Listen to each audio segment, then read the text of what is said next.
Produit pour les hommes d'un côté, on a tous connu ça. Et puis il y avait les femmes de l'autre. Il y avait même des magasins spécialisés pour les hommes. Il y en avait un près du Marais d'ailleurs. On trouvait des crèmes pour les hommes, des chaussettes pour les hommes, des bonnets, etc. etc. Et puis pour les femmes, c'était en face. Concrètement, ça se traduit comment quand on dit que ces produits genrés, du mot genre, ne vont plus exister? Alors, ils vont plus exister, William, parce qu'en effet, ce sont des techniques de vente, ce fameux marketing genré qui consiste finalement à cataloguer un petit peu de manière un peu caricaturale les consommateurs autour du fait que s'ils sont un homme ou une femme. Alors, je vais vous prendre caricatural. Je vais vous expliquer et je vais vous donner un exemple. Mais William. oui, volontiers. Eh bien voilà, allons-y. Avec plaisir. Alors, allons-y. Donc, si on prend les crèmes hydratantes, oui. Qui est un marché dans lequel, finalement, au départ, quand il s'est installé, on s'est directement tourné vers les femmes. Eh bien là, tout d'un coup, on est sur des préoccupations d'anti-âge, d'éternité de beauté. Et donc, on va faire un packaging que vous allez voir ici à l'écran, autour du rose, avec finalement des odeurs qui vont être des odeurs assez travaillées, de fleurs, des odeurs que l'on croit être féminines, spécifiquement féminines. Exactement. Les couleurs qui aident aussi. Voilà, exactement. Les couleurs qui vont avec, vous avez raison. Voilà. Donc, on va essayer d'habiller cette affaire-là. Bon. Eh bien, sur le même produit, la même offre, déclinée en 1990 sur les hommes, on s'est rendu compte qu'il y avait des hommes qui commençaient à s'intéresser aussi à l'effet du vieillissement sur leur peau. Eh bien voilà, on va fabriquer ce type de produits dans lesquels on va être beaucoup plus austère, vanter les mérites d'une forme de modernité. La couleur plus sombre. Voilà, plus sombre. Voilà, le parfum, c'est plutôt le cèdre. Vous voyez ce que je veux dire? Donc on est complètement dans un habillage tout à fait différencié. Bon. Et alors, jusqu'ici, vous allez me dire, oui, il n'y aurait pas de problème parce que on va se dire, finalement, après tout, c'est de bonne guerre d'essayer de se dire, puisque je m'adresse à une population d'hommes, je vais essayer de faire des produits qui leur ressemblent, ou une population de femmes, je vais essayer, entre guillemets, de faire des produits qui leur ressemblent. Le seul souci, c'est quand on finit par tomber dans une forme de caricature et on finit, si vous voulez, William, par finir par cataloguer, finalement, les genres. Et bien là, ça devient un problème puisque sur les mêmes produits cosmétiques... Un problème pour qui?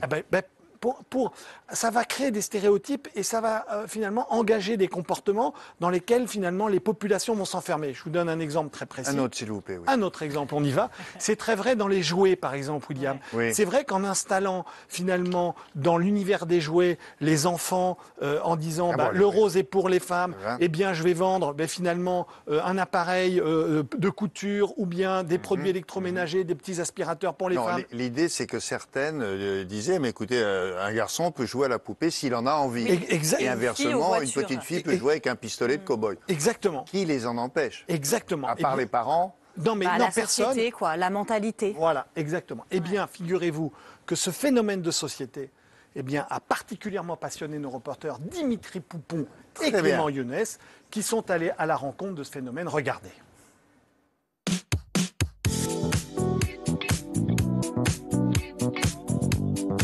Dans cette enseigne à bas prix, la guerre contre les clichés sexistes commence très tôt, dès le rayon petite enfance. Avant, on avait des produits comme ça, très roses, très kitsch, vraiment très féminin. Et maintenant, on va plutôt partir sur du rose poudré, destiné à plus de personnes. C'est non-genré, là c'est marron à ligne. Vous voyez sur les étiquettes, il n'y a aucune dénomination, c'est ni fille ni garçon. Rayon unisexe, emballage neutre, coloris hors genre. L'idée, c'est de casser l'image de l'homme défini par sa force physique et de la femme mère au foyer. Toutes les femmes étaient des mamans au foyer qui faisaient la cuisine. Il y a eu une grosse évolution dans la société ces dernières années. Maintenant, une maman va travailler aussi fortement que le papa. Du coup, toutes les petites filles se projettent aussi différemment dans la vie active. On a envie de faire croire aux petites filles qu'elles peuvent être des astronautes. On peut dire à un petit garçon qui peut jouer à la dinette également.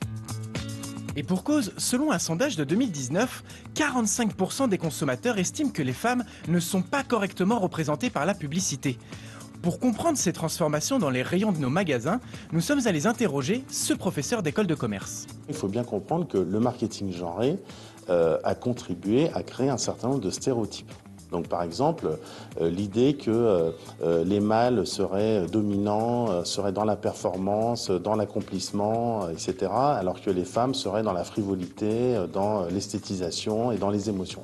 Le fait de proposer des shampoings pour hommes et des shampoings pour femmes, en fait, ça consiste essentiellement à vendre à une famille 2 shampoings au lieu d'un. Donc ça permet quand même de booster les ventes de la catégorie.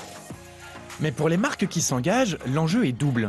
Bien sûr, on reste dans l'univers du commerce pour le non-genré, puisque le but du jeu, c'est aussi de faire du commerce, mais aussi de satisfaire nos clients. D'ailleurs, d'autres secteurs ont déjà effectué leur mue avec succès. On voit que le marché du parfum, en fait, a évolué très significativement d'un marché très fortement segmenté masculin-féminin vers un marché qui est beaucoup plus fluide. On considère que plus d'un tiers des parfums ne sont plus genrés.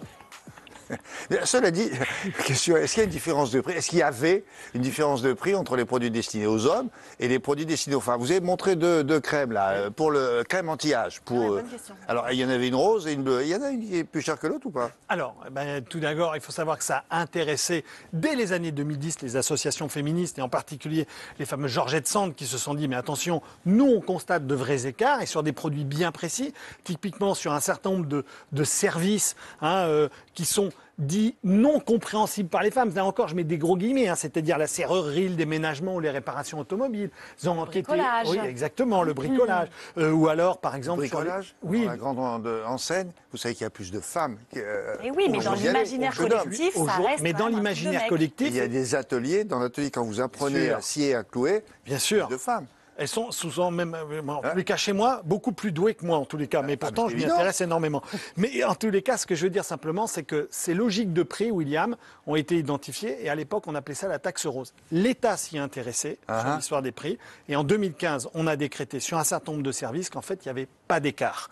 D'accord ? Et le fameux conseil, le très sérieux Conseil national de la consommation, lui aussi, a conclu à la même chose.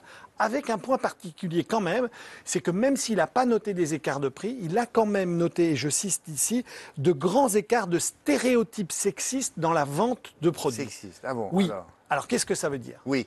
Alors, ça veut vous dire... avez un exemple? Oui, je vais vous donner un exemple. Exactement, j'en ai plusieurs. Typiquement, quand on vend des produits électroménagers, j'ai parlé des jouets tout à l'heure, mais on peut parler aussi des produits ménagers. Ce n'est pas normal que ces produits ménagers soient automatiquement associés avec des égéries de femmes. C'est trop facile, vous voyez, comme ici, d'arriver à raconter une réalité sans fait considérant que les tâches ménagères sont finalement dédiées aux femmes. Les femmes à la cuisine. Voilà, ça c'est pas possible. Voilà, exactement.